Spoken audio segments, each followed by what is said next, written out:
அமெரிக்க அதிபர் Barack Obama தனது 3 நாள் இந்திய சுற்றுப்பயணத்தை முடித்துக் கொண்டு புறப்பட்டார். இதனிடையே இந்திய அமெரிக்க நாடுகளின் இராஜாங்க உறவு எதன் அடிப்படையில் அமைந்துள்ளது என்பது குறித்தும், ஒபாமாவின் பயணத்தால் இந்தியாவிற்கு கிடைக்கும் நன்மை என்னென்ன என்பது குறித்தும் விளக்குகிறார் எமது சிறப்பு செய்தியாளர் சலீம். இந்த உலகத்தில் எந்த இரு நாடுகள் நட்பு கொண்டாலும் அதற்கு அடித்தளமாக அமைவது அப்படின்னு சொல்லி நாம் பார்த்தோம்னா பாதுகாப்பும் வர்த்தகமும் தான். இந்தியாவிற்கு ஏன் அமெரிக்கா தேவைப்படுகிறது அப்படின்னு சொல்லி பார்த்தோம்னா, அமெரிக்காவை தான் உலகத்திலேயே அதிகம் ஆயுதம் ஏற்றுமதி செய்யும் நாடு, உலகத்திலேயே அதிகம் ஆயுதம் வாங்கும் நாடு இந்தியா.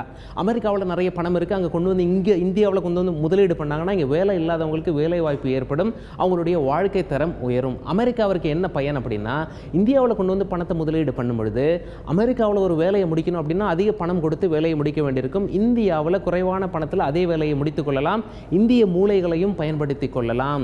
இரண்டாவது, இந்தியாவை சுற்றி ஆசியாவில் அமெரிக்காவிற்கு எதிரிகளை அமெரிக்கா நிறைய சம்பாதித்து வைத்திருக்கின்றது.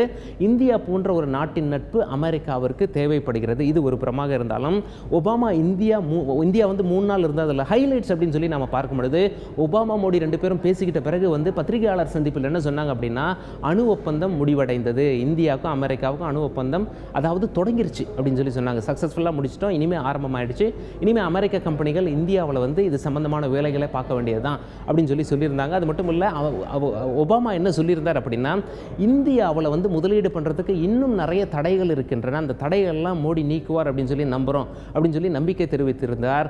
ஐநா பாதுகாப்பு கவுன்சிலில் நிரந்தர இடம் இந்தியா பெறுவதற்கு அமெரிக்கா சப்போர்ட் பண்ணும் அப்படின்னு சொல்லி ஒபாமா பேசினது தான் இப்போ நாம் பார்த்தோம். அது மட்டும் இல்லை, அவர் இன்னொரு முக்கியமான விஷயம் என்ன சொல்லியிருக்கார் அப்படின்னா, மத ரீதியாக இந்தியா பிரியாத வரை இந்தியா வெற்றி பாதையில் பயணிக்கும் அப்படிங்கிற ஒரு முக்கியமான மெசேஜை இந்தியாவுக்கு கொடுத்துட்டு இந்தியாவிலேருந்து கிளம்பி சவுதி அரேபியாவுக்கு போனார். ஒபாமா இந்தியா வந்ததால் பங்குச்சந்தை இன்னைக்கு அதிகமாக உயர்ந்தே காணப்பட்டது.